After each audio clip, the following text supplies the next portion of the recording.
Hi and welcome to this video log with me, Wayne from swimmingcyclingrunning.com. Well, today we're on another review, and we're on a review of these NorthWave Arctic winter boots.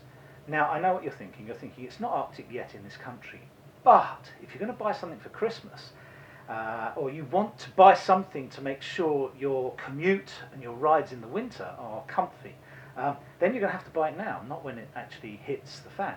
Because when it hits the fan, it's too late, and certainly for Christmas, you've got to be thinking about now. These aren't cheap boots at around £150, but they're meant to be good down to -25. Now, I know what you're thinking. You're thinking it's not -25 now.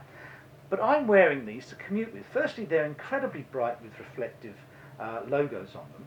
And when I go swimming, I'll often arrive in socks, do my coaching without socks and in wet feet, in wet shoes, and then I won't put socks back on for the homeward journey. So I'm actually using these now without socks on coming home, and I must say they are very, very comfortable. They have a carbon sole, and this is incredibly stiff. They certainly feel better. Remember, I've got spuds on these SPDs because I'm using them on my commuting bike or winter bikes or off-road bikes. And they are incredibly good at transferring power to the pedals. So that's the first thing. They've got a nice tread on them that is rubberized so you don't slip around all over the place. And I don't feel like I'm going to slide on these at all. But we want to test these. And how can we do that? Well, they say they're 100% waterproof, and I've got a test for you that I think will actually blow your mind if it works. Okay, the Fitment, very neat. It's got two Velcro straps.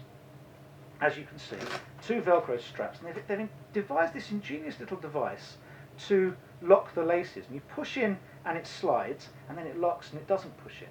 So to get out of it, you just push in a little button again, and it works. One word of warning: when I first wore them, I did them like that, and I had this piece of cord dangling, and that, with the other one, got caught just on my chainring. So I just had to reverse back and go forward again. And I stopped and I thought, okay, that's a bit stupid, put it in there. So you really want to make sure that that little cord is stuck away when you're actually cycling, otherwise it might get caught in something. But the actual system itself eventually is like that, forward, exceptionally comfortable. And you can see they come up to the ankle and they close. So once they're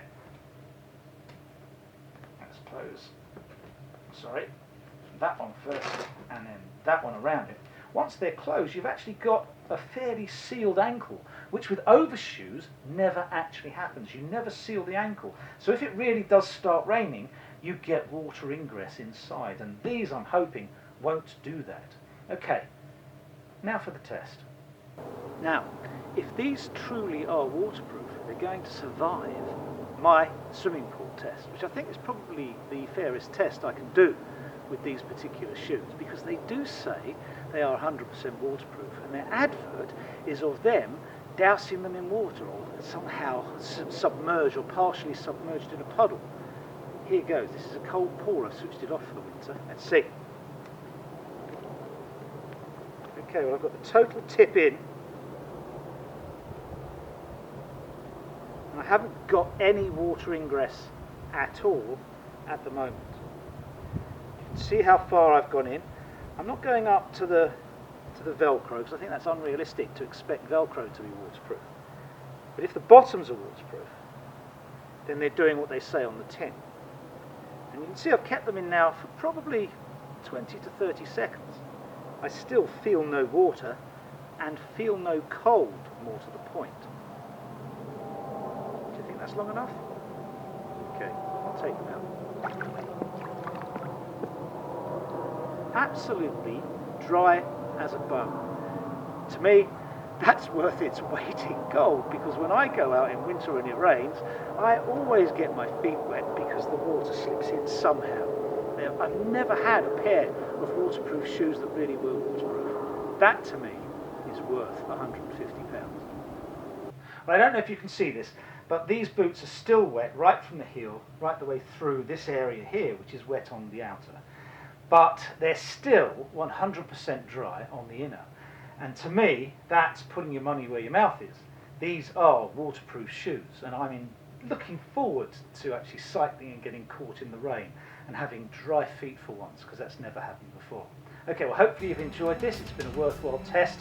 See you next week with something different. Keep well, keep training.